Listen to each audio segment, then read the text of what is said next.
Welcome to On The Bit. I'm Dave from Dream Thoroughbreds, and with me is Tony from Dream Thoroughbreds. How are you, Tony? I'm very well, thank you, David. How are you? Good, mate. Christmas Day for adults, Derby Day, mate. At headquarters, the start of a week-long 4 days of racing, which is the best week of racing in the World Cup week. And we've got 4 Group 1s on Saturday, mate. And so we've got a lot to get through. So the first Group 1 is the $1.5 million Victoria Derby for 3-year-olds at set weights over 2,500 metres, mate. And who do you like in the Derby? Well, I'm going to steer away from the favourite, David. I'm leading to Preferment, Azabil, Winkers go on, 2,500, Waller, Oliver. Ticks a lot of boxes. It ticks a lot of boxes, so that's where I'm going. But I wouldn't leave out Bondiga in terms of any multiples, Quinellas and the like. So that's where I'm headed, David. You picked the Derby winner in Polanski last year, mate. So you're on a bit of a roll. I'm going for a maiden as well because Preferment's a maiden. I'm going for the New Zealand atmosphere in the Derby. He had a slight setback before last week's run in the Vars, and I think he'll improve heaps out of that run. I doubt very much Moonee Valley was his type of track, the tight Moonee Valley circuit. He just looks to me to be a horse that just appreciate the big open spaces of Flemington. His drawn barrier 4 should get a nice run in Transvert, and he's got the magic man on board, Jose Moreira. So I just think he'll surge the last 400. I expect him to be very strong at the finish, $11 fixed on the bit for mine. His danger, I think, is Moon Over Manhattan, who beat him last week. Drawn barrier 12, but should get across pretty quickly and be in the leading bunch. I just think he looks like a horse that will run out a very strong 2,500. I think it'll be hard to get past in the straight. $9 fixed. A nice Quinella, perhaps. The second Group 1, mate, is the Coolmore Stakes for 3-year-olds.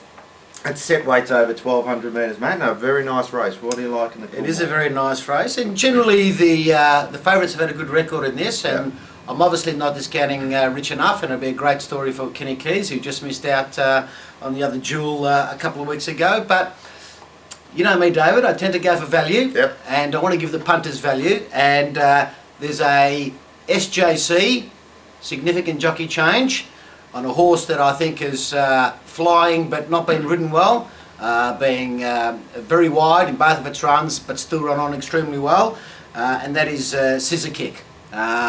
So I think he's screaming out for this, ready to go, and I think with Mr. Williams aboard, he could do the damage. He's got good form through at $15. Good form through the Sydney, and Hallowed Crown, who was a star early in the spring.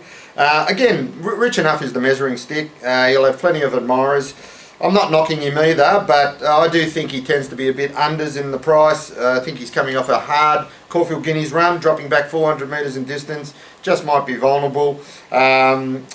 Yeah, and I'll take a good ride and a very good horse to beat him. I think the horse that I like at an each way value is Brazen Beau. Again, the magic man, Jose Moreira, goes on board. I love Jose. He won on him last start. I think one of the key things to him was that he held him up a bit last start and then let him surge. I think Eloping will lead down the outside with Rich Enough and Brazen Beau tucking behind her. And I just think over the last 200, those two will fight it out. Scissor Kick is a chance as well, obviously. I think $6.50 fixed at Brazen Beau's good value. I want to be on him, so he's on the bid for mine. I'm actually going to take the Quinella with the favourite, I think, just to be safe. The third Group 1 is the $1 million McKinnon Stakes at weight for age over 2,000 metres, mate. And another interesting race. This is probably the toughest I found anyway, because I think there's a lot of good horses in this. A lot of them are in good form. Coming out of the Cox Plate, there was a lot of huge runs in the Cox Plate, and that's generally where the McKinnon form comes from. It does. There's Criterion, Happy Trials, Side Glance, all those ran big races. Happy Trials was a great race and does have some good form of Flemington, but I'm probably leaning slightly to Criterion. I just thought he had the harder run, had to come around them following the ultimate winner, and I just thought that was a huge trial, and I think Criterion's probably the one.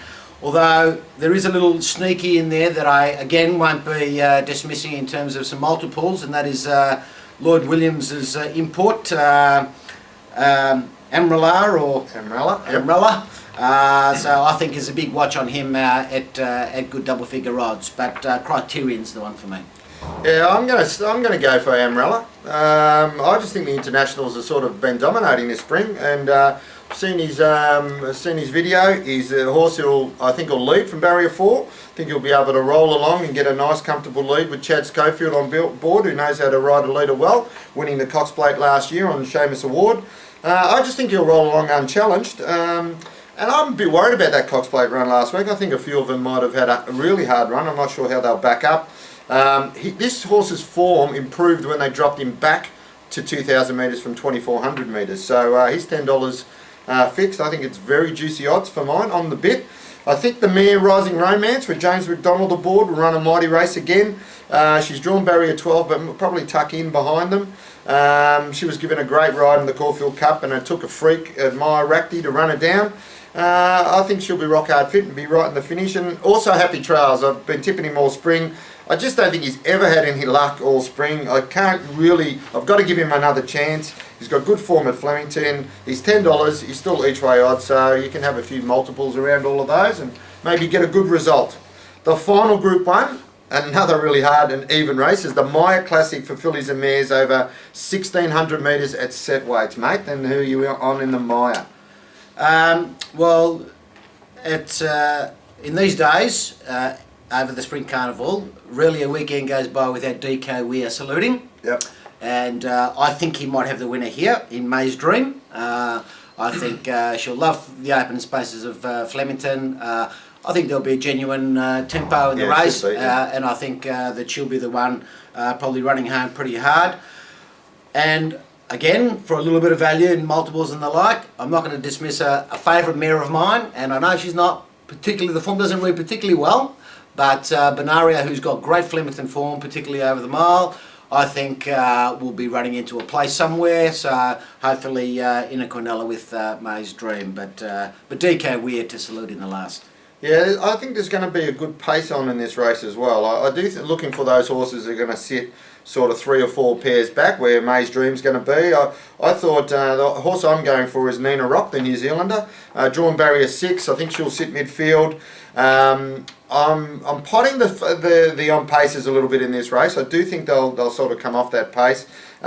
She'll sit 3 or 4 pairs back, be very strong at the end of the 1,600 metres as well as May's Dream. She ticks many boxes for mine. I think she'll be rock hard fit and ready for Saturday. She's $10 fixed, great each way value in a very even race and on the bit for mine. So now, Tony, big day's racing. What about any value bets for the weekend? Any value bets for the punters out there? Well, I've already suggested a few for multiples, but there is one I do like, and it's in the Lexus, David, and it's our old mate Kenny Keys. Yep. Like a Carousel, I think it was a huge run at Geelong. I think it'll appreciate a good strong tempo, the big open spaces at Flemington, and at $15, I think it's an each way bet to nothing. Very nice. I'm on Flemington Race 1, number 1, Our Vespa. He's a Group 1 winner in New Zealand. Very unlucky in the Guineas Prelude. He was trying to get a run up along the fence and got chopped out. He wouldn't have beaten Rich Enough on that day, but there's no Rich Enoughs in this race for mine. He's drawn barrier 1. I think he'll get a very lovely sit right behind the leaders in this. I think he might have a bit too much class for this field. He's $9.50 fixed each way. I think he's an each way bet to nothing as well. Okay, Tony, so now we need to give our on the bit and off the bit specials, mate. Who's your special for the weekend? Well, it was a bit tough deciding on a special, but and I know he's not particularly flash odds, but I think the South Australian Hucklebuck coming across Mr. Stokes and Mr. Tenor, I think they're the ones. 260. I think it's probably a fair price. I think it will, again, appreciate Flemington. It's a quality horse who I think is going very well. Soft win in a listed race last start. And Yeah, I think he's probably the good thing of the day. He's going to get a nice run from where he is. I'm on the bit with race 2, number 3, Abduction. I really like this Street Cry filly. She was extremely unlucky last start against Muscovado. There should be a nice steady speed in this. There's a couple of the favourite horses are going to be on pace, but I think she'll get a nice run, sort of midfield. I think she can run some very quick sectionals, and I think this filly is a big chance to go close in the Oaks as well. The front runners will be hard to run down, but I really think the 2,000 metres is going to suit this filly right down to the ground. She's $3.60. She is favourite, but she's on the bit for mine. Off the bit, Tony. Sorry, Lenny's away. I should mention that too. Lenny's in the UK for the Tattersall sale, so he couldn't be with us. Tony, who's off the bit this weekend? Who are you laying? Well, I don't know whether they're off the bit, David, but I am going to lay the favourite in the Derby. As I said earlier, there's a couple I like ahead of him. Yeah. So in that case, I don't think he's going to win. So Hampton Court for mine. Not that his form's bad, and not that he's not going well, but I just think pretty short price in a relatively open Derby, I thought. So I'm going to lay him at $2.60. Yeah, he's probably a bit short for me too. I'm laying race 5, number 3, Sign Off. I was expecting big things out of this horse in the early spring, but I just think there's a bit of a spruik on him. I'm not sure if he really deserves it. I'm just not sure if he's a really genuine type for mine. The only worry is he's got the Magic Man on board, and I hate laying Jose. But I think at $2.60 he's just very short for mine, and yeah, I think he's off the bit.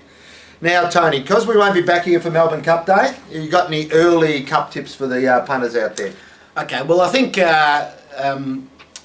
once Dear Demi got scratched in the Caulfield Cup, I very quickly jumped on Admire Ratke.